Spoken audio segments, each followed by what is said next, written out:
मावनानै जानांदों मेलेथारि साख्रि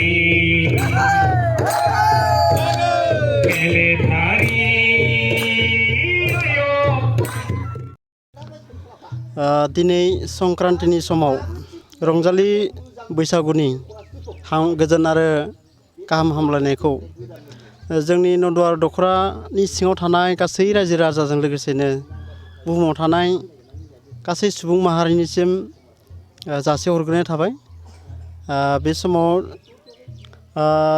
मिडिया बिथांनिसिम जोंनि दख'रा आफादनिफ्राय रादाब बुथुमनायनि थाखाय साबायखर जासिहरग्रोबाय। दिनैनि समाव जोङो सानसेनि हाबाफारिजों नदुवार दख'रानि सिङाव थानाय गासै गेदेमा बिथांमोनखौ बैसागु फोरबोखौ बरायनायजों लोगोसे मान बावनाय बे हाबाफारिजों जोङो लाखांबाय आरो बिनि गेजेरजों जोङो नदुवार दख'रानि आफादगिरि जानानै बेखौल' जोङो रायजो राजानिसिम हास्थायदों जाहाथे फैबाय थानाय रंजालि बैसागुनि समाव रंजा बाजायै आलो गोजोनै जोंनि बे फोरबोखौ फालिलांनो हायो आरो लोगोसे जोंनि गेजेराव अनलायनाय सिबिलायनाय आरो गोजोन खौसेथिखौ रैखा खालामनानै जाहाथे बयनिबो जिउआव जौगासारनाय लाबोथों बा जौगासारनाया फैगोन आं बेखौ मिजिंथिबाय। जोंनि दख'रानिफ्राय गासै दुलाराय बर' हारि नाङैनो बे सुइसेस जासिनाय जाबाय। बाजाज कम्पानिनि गुबुन गुबुन मडेलनि बाइक सालायनो मोजां मोनग्राफोरनि थाखाय गोजोनथाव खौरां।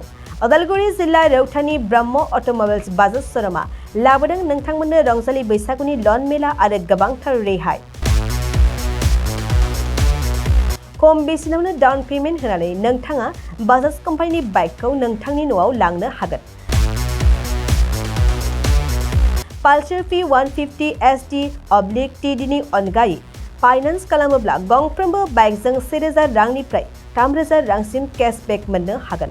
लोगोसे बैसागुनि रेहाय हिसाबै पालसार P150 सिंगल डिस्क/डाबल डिस्क ABS बाइकखौ 50% जौखोन्दो डाउन पेमेन्ट होयोब्ला 0% जौखोन्दो सुदावनो लन मोननो हागोन आरो 4% जौखोन्दो डाउन पेमेन्ट होब्ला 6.99 सुदावनो लन मोननो हागोन।